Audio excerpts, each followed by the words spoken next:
रविवार आसनसोल दक्षिण थाना अंतर्गत काकरसोल में मिनी बस के धक्के से एक युवक की मौत हो गई और दूसरा गंभीर रूप से घायल हो गया। साथ ही मृतक के मुआवजे की मांग और गंभीर रूप से घायल युवक के बेहतर इलाज की मुआवजे की मांग को लेकर स्थानीय लोगों ने रोड जाम कर दिया।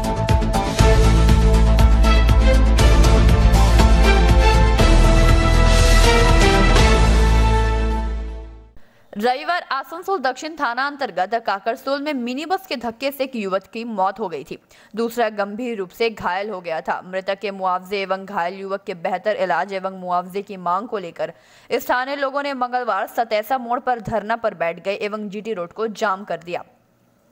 खबर पाकर कुल्टी के विधायक उज्जवल चैटर्जी घटनास्थल पर पहुंचे एवं विधायक एवं पुलिस के हस्तक्षेप तथा आश्वासन के पश्चात स्थानीय लोगों ने धरना समाप्त किया।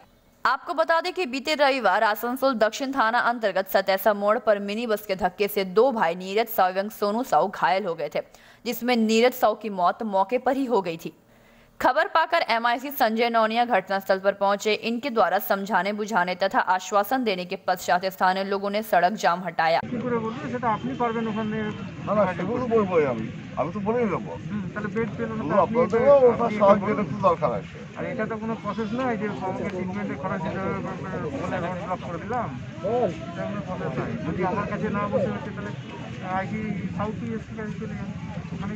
কথা নয়, আপনার কাছে বলা বা তার কাছে বা তার উপরে যাওয়া সে রাস্তা তো খোলা আছে, সেগুলো হবে। ওরা বাঁকুড়া মেডিকেল কলেজে নিয়ে গেলে বাইরে যে সাপোর্টটা লাগবে সেটা পুরো করবে বলেছে।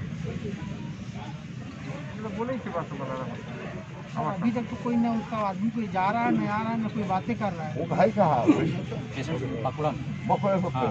उसको बेड अभी तक তাহলে বেড অ্যাসোসিয়েশন কত রয়েছে, অ্যাসোসিয়েশনের দায়িত্ব কেউ আছে, তারা তো গিয়ে সেখানে কি যা তারপর যা বলার আমি বলছি। সেদিন তো ডিসপুটটা অন্য হয়ে গেছে, প্রাইভেট হসপিটাল আর না না এখন তো বাঁকুড়ায় রয়েছে।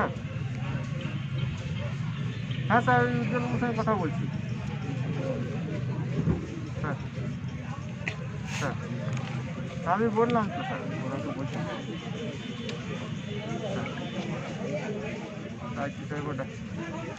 কথা বলার দরকার হয়, আরও কথা বলতে পারে। আইসি সাহেবকে বলুন, অন্য কিছু নয়, এরা অন্য টাকা পয়সার দাবি করেনি, কোনো কিছু না, শুধু চিকিৎসার ব্যবস্থা।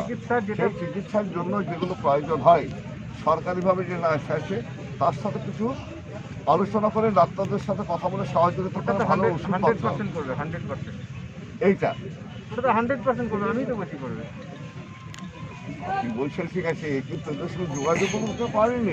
আমি করে দিচ্ছি সেইটা পেশেন্ট যে ওর বাড়ির গার্জেন ছিল, আমি দেখছিলাম, তাদের সঙ্গে এসে তো বলবে, তাদের সঙ্গে গিয়েছিল তো পরশুদিন হসপিটালে গিয়েছিল। না তারপর যোগাযোগ করে, তারপর থেকে তো ডিসপুট হয়ে গেছে, তো কী করে যোগাযোগ করবে? ডিসপুটটা তো মেটাতে হবে। আরে মেটালে তাহলে ওইটা যদি না হয় সরকারি হসপিটাল আমার মনে হয় এদের দেখেছি এবং রাখার পর সেখানে তো কোনো কিছু হয়নি। যারা অ্যাসোসিয়েশনের দায়িত্ব আছে তারা বলে যে 25,000 টাকা দেবো। না, যেটা কথা আমার সামনে টাকার কোনো কথা হয়নি। না না পরে বলে সেটা জানি না। হ্যাঁ, আমার সঙ্গে কথা হয়েছিল যে বাঁকুড়া মেডিকেল কলেজে ভর্তি করলে ঠিক সরকারি যা মানে ডাক্তারের খরচ, হসপিটালের খরচ যেগুলো তো যা আছে, বাকি বাইরে থেকে যে সাপোর্টটা লাগবে সেটা পুরোটাই দেবে। দেখুন, নিয়ে যাওয়া মানে হচ্ছে অ্যাম্বুলেন্সে নিয়ে যাবে, তার একটা বিষয় রয়েছে। আর সেগুলো আপনারা বললে অবশ্য হাসপাতাল সে ব্যবস্থাগুলো করবে।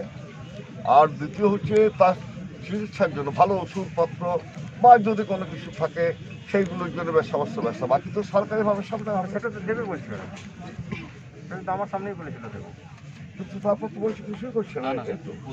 না সেটা সেদিন রাজি, সেটা বললে প্রাইভেট ট্রিটমেন্ট করা। না আমি যেটা শুনেছি সেটা বলছি। ওরা বলেছিল বাঁকুড়া মেডিকেল কলেজে নিয়ে চলুন, বাইরের সাপোর্ট যা আছে সেটা আমরা পুরোপুরি দেবো। এবার এদের দাবি হচ্ছে আমাদের প্রাইভেট হসপিটালে করাবে, ওটা রাজি হয়েছে। এই জায়গাটায় ডিসপুট আছে।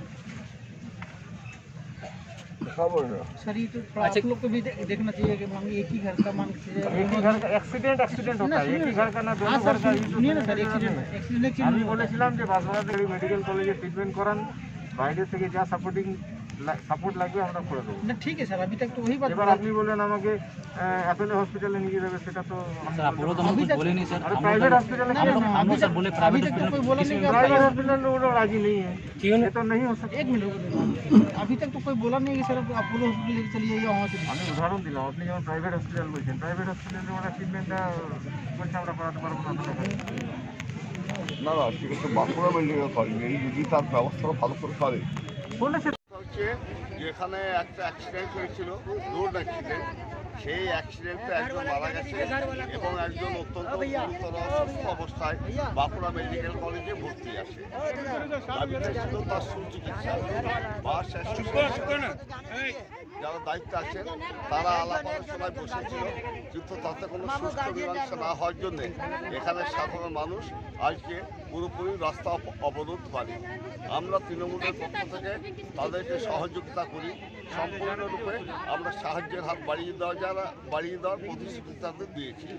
আজকে পুলিশ প্রশাসনের সাথে এখন এই মাত্র কথা হলো, অ্যাসোসিয়েশনের দায়িত্বে যারা আছেন তাদের সাথে কথা হলো, পুলিশের কথা হয়েছে। এখানে যিনি আইসি সাহেব রয়েছেন সাউথ আইসি, তিনি এখন কথাবার্তা যারা পুলিশের আরও যারা আধিকারিক আছেন তাদের সাথে কথাবার্তা হয়ে তারা একটা আলোচনায় সবাইকে লেগেছেন এবং সেই আলোচনায় এটাই উঠে আসবে, যেটা কথা হয়েছে যে আমরা চাই যে তার ভালো চিকিৎসা করা হোক এবং সেই সুচিকিৎসার জন্য যদি 2000 টাকারও তাকে সহযোগিতা করা হয়, সেটাও যদি প্রয়োজন হয় তাহলে 2000 টাকাও করতে হবে, আর নাহলে 2 লক্ষ টাকার যদি প্রয়োজন হয় তার চিকিৎসার জন্য সেটাও করতে হবে। পুলিশ পুরোপুরি এরা মানবিকতার খাতিরে বলেছেন যে না, বিষয়টা আমরা আলোচনার মাধ্যমে এক্ষুনি মিটিয়ে নিচ্ছি, দেখেছেন এখান থেকে যাচ্ছে কাউন্সিলর আমাদের যিনি সঞ্জয় নুনে আছেন, যাচ্ছেন আরও বিনোদ আছে, আরও কয়েকজন আছে, সাথে যাচ্ছেন, আলোচনা করছেন এবং আগামী যদি এটা সিদ্ধান্ত না হয়, সহযোগিতা না পাওয়া যায়, তাহলে আগামী দিন এবার থানাতে গিয়ে আমরা সবাই এখানে রাস্তায় নয় থানায় চলে যাব। आसनसोल से संतोष मंडल की रिपोर्ट, PV न्यूज।